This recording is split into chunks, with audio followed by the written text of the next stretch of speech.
Cada noticia es un motivo para seguir luchando. Colombia Informa, Agencia de Comunicación de los Pueblos. Buenas tardes, estamos aquí en Naciones Unidas en Ginebra durante la semana de la quinta sesión del grupo de trabajo en contra de la impunidad de las transnacionales y nos encontramos aquí con Valentina Camacho. Buenas tardes, Valentina. Buenas tardes para todos y para ti. Gracias por el espacio. Gracias. Valentina vino de Colombia para participar en esa semana para poder denunciar las situaciones que pasan en Colombia en relación a las transnacionales que están ahí instaladas. ¿Nos puede tal vez compartir un poco la situación actual en Colombia en ese sentido? Sí, yo vengo del centro del país, del Tolima, que es un departamento, donde está ubicado Cajamarca, que es el municipio donde la multinacional AngloGold Ashanti quiere adelantar un proyecto de minería de oro a cielo abierto. AngloGold tiene esta intención hace muchos años. ¿Sí? En el 2007 fue la primera vez que el presidente de Colombia, en ese momento Álvaro Uribe Vélez, anuncia que en Cajamarca estaría una de las minas más grandes del mundo y lo presenta como una gran oportunidad de empleo, de desarrollo, pero nosotros, contrario a eso, nos preocupamos y empezamos un trabajo de, primero pues entender un poco de qué se trataba, porque en ese momento en Colombia solamente existía una mina de oro a cielo abierto, que es el Cerrejón, que es de carbón, no es de oro. Entonces empezamos a investigar de qué se trataba ese tipo de minería, cuáles eran sus implicaciones, cuáles han sido los impactos que ha generado en países donde sí ya hay, en Brasil, empezamos a mirar a Argentina, a Chile, y nos dimos cuenta que definitivamente era un proyecto que iba a ser lesivo para el ambiente, pues allá en esta región tan rica, ¿sí? Una región pues de gran riqueza natural, con ecosistemas estratégicos y con una tradición agrícola sobre todo. Entonces empezamos con la movilización social. Luego de unos años, cuando ellos quisieron ya empezar a ejecutar como acciones en otros municipios del Tolima, aparte de Cajamarca, que fue Piedras, Tolima, empezamos a buscar mecanismos que nos permitieran realmente sentar una posición frente al gobierno nacional como ciudadanos y como pobladores. Entonces encontramos una gran herramienta en los mecanismos de participación ciudadana, que es la consulta popular. ¿En qué consiste la consulta popular? La consulta popular, hay que aclararlo, es diferente a la consulta previa, libre e informada de los pueblos indígenas. Es un mecanismo que está contemplado en los mecanismos de participación ciudadana que están en la Constitución de Colombia y consiste en que se le pregunta a una población sobre un tema de relevancia para esa población, si quiere o no quiere, en este caso, pues que se ejecutara un proyecto minero. Está contemplado que se debe hacer cuando vaya a haber un cambio significativo en el uso del suelo de una región. Entonces, pues allá en Cajamarca y en Piedras, obviamente se quería eso, ¿no? Cambiar el uso del suelo. Nos permitieron, la ley nos permitía utilizar este mecanismo y adelantamos la primera consulta popular para temas minero-energéticos. Ya había habido consultas para otros temas, ¿sí? Para temas de ordenamiento de las ciudades, para temas antitaurinos había habido, pero no para temas minero-energéticos. Entonces, pues ¿en qué consistió? Se le hizo una pregunta a la población de si querían o no que se hicieran este tipo de proyectos en sus territorios y la gente vota sí o no. Tienen que alcanzar un umbral, que es de la tercera parte del censo electoral. Y tiene que votar el 50% más uno, sí o no. En este caso ganó el no y fue la primera consulta en la que los ciudadanos realmente pudimos de una forma vinculante, con peso de ley, decirle no a un megaproyecto. ¿Sí? A partir de ahí pues se dan otras consultas. Un gran logro. Un gran logro, definitivamente. A partir de ahí nos empezamos a pensar este mecanismo para otros lugares donde teníamos la misma problemática y no fue sino hasta el 2017 cuando pudimos hacerla en Cajamarca. Pero antes la había hecho Taura Mena, que era un municipio en los Llanos Orientales donde Ya. querían prohibir la explotación petrolera. Ya. Después de Cajamarca se dan otras. Logramos hacer en el país en total 10 Sí. contra proyectos hidroeléctricos, mineros, petroleros y una contra fracking. Y ahí fue cuando el gobierno empezó como a asustarse un poco ¿Y qué con pasó? este efecto dominó y empezó a buscar formas de que estas consultas no se dieran. Entonces, en un primer momento, lo que hicieron fue presionar a los consejos municipales, que son, o sea, el proceso de consulta empezaba con una solicitud del alcalde para hacer la consulta, Sí. ¿sí? Después del año 2015, con la ley 1757, también los ciudadanos haciendo comités de consulta popular podían hacerlo sin el apoyo del alcalde, pero fue solo a partir de 2015. Ya. Después pasa una revisión del Consejo Municipal para mirar la pertinencia de que se pregunte eso, y después el Tribunal Administrativo del departamento donde se esté haciendo revisa la constitucionalidad de la pregunta, si está en el marco de la Constitución. Había muchos lados desde donde podían empezar a molestar. Entonces empezaron a asustar a los concejales diciéndoles que los podían afectar, ¿sí? Ya. Si aprobaban estas consultas.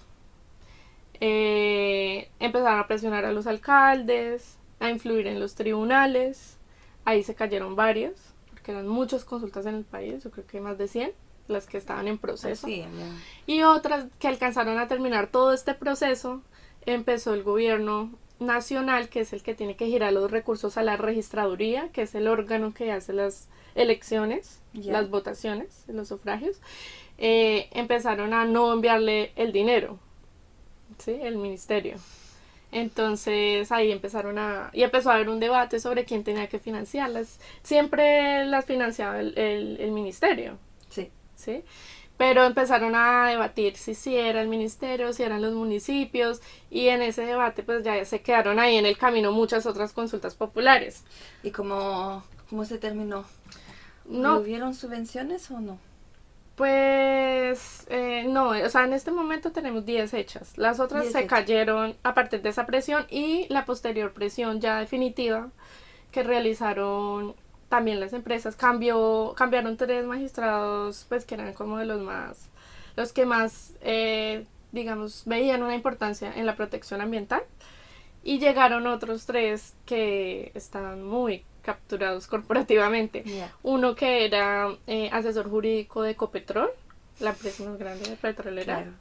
Otra que había sido asesora jurídica del gobierno nacional y otra que también había sido asesora jurídica, que habían promovido políticas mineras desde el gobierno y que ahora estaban allá decidiendo sobre las consultas populares. Ya se podía imaginar de qué parte iban a estar. Ya sabíamos, nos asustamos, hicimos toda una campaña y pues en definitiva no logramos incidir mucho en que se tomara una decisión realmente objetiva. Queríamos que ellos se inhabilitaran por haber estado en esos espacios anteriormente. Claro. Y no lo hicieron, y contrario a eso pues votaron y salió la sentencia de unificación 095, que era una sentencia que unificaba pues todo lo legal que se había movido frente al tema de las consultas. Ya podrás saber que eran muchas tutelas, muchas cosas que se movieron de los dos lados, y sacaron la sentencia de unificación para decidir que a través de consultas populares no se podía prohibir ningún proyecto minero energético. O sea, nos robaron ese mecanismo. Así que ya no se puede utilizar. Ya no lo podemos utilizar. Y de hecho, en este momento ya han podido tumbar 2. Cuando sacaron la sentencia de unificación fue a partir de una tutela de revisión sobre la consulta popular de Cumaralmeta, una de las consultas que hubo. Entonces, en el momento que sale la sentencia de unificación, se crea como un precedente frente a esa consulta y se cae. O sea, Ya. tenemos 8 en pie. Fueron 10 votadas y ganadas, pero se tiene en pie 8 porque después, con ese precedente, también tumbaron la de Tauramena, que fue la segunda consulta popular, y están detrás de todas. Entonces Claro. venimos a hacer un llamado para que se respete esas consultas populares, para que, por ejemplo, Cajamarca en este momento logró blindar su municipio a través de la consulta, pero la mina sigue siendo una amenaza, porque en cualquier momento tumban la consulta Absolutamente. popular. Aparte de eso, y parte de lo que vine a hacer acá, también en la discusión general sobre tierras, fue contar cómo las multinacionales acaparan tierras, ¿sí? También desde otras figuras jurídicas. ¿De qué forma? Una es Concreto. a través de los títulos mineros, Sí. con solicitudes para hacer proyectos, pero también tienen la potestad de comprar terrenos. Entonces, en el caso de AngloGold Ashanti de Cajamarca, tiene alrededor de 5.000 hectáreas propiedad de ellos, que están ubicadas en la zona donde les interesaba hacer el proyecto. Obvio. Entonces, sigue la presencia de AngloGold Ashanti, a pesar de que no... de que ya suspendieron el proyecto después de la consulta, de que se supone que el proyecto ya no va. Si a pesar de eso ellos siguen presentes en el territorio al final. Exacto. Entonces, pues la denuncia fue como esa, ¿no? Como tienen como todo ese poder de tener, a pesar de que ellos están allá, tienen mucho poder adquisitivo, económico, y las comunidades están allá tratando de luchar por no perder ese territorio que ancestralmente les pertenece, que han producido, pues para que se empiece también a regular Claro. como la tenencia de tierras por parte de estas empresas, que ojalá se prohibiera. ¿Y de qué forma entonces un tratado vinculante como lo que se está discutiendo aquí en la ONU podría ayudar allá en Colombia? Bueno, frente al tratado, el llamado que estamos haciendo, porque se está teniendo en cuenta y se está discutiendo el tema en el punto de la prevención, en el artículo 5 se está hablando de las consultas previas y muchas personas y países están haciendo el llamado de que no sea solo una consulta, sino que sea un consentimiento, que realmente pues esto tenga como peso, ¿no? La posición de las comunidades. Y nosotros vinimos a hacer un llamado frente a que esta consulta sea más universal, no solo para los pueblos indígenas, teniendo en cuenta también pues, la declaración de los campesinos como sujetos de derechos. ¿Sí? Sí. Venimos acá a contarles pues que en Colombia, más allá de un interés económico como sí lo tienen las multinacionales, las comunidades tenemos una relación diferente con los territorios y no es solamente el lugar donde se desarrollan nuestras vidas en el ámbito económico, sino en todos los ámbitos, en el ámbito familiar, cultural, hasta espiritual, para algunos casos de algunas comunidades en Colombia. Muchas gracias, Valentina.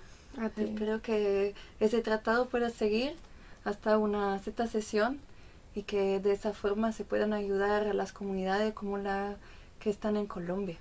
Okay. Muchas gracias por el espacio, por permitirnos mostrar pues que acá estamos siendo la voz de las comunidades en general en Colombia para que se pueda incidir en que este punto quede ahí grabado en este tratado y que ojalá se apruebe este tratado y nos permita seguir defendiendo el territorio y seguir gozando de un ambiente sano en nuestras comunidades. Ojalá. Gracias. Muchas gracias. Colombia Informa, Ginebra, Suiza, Elena Rusca.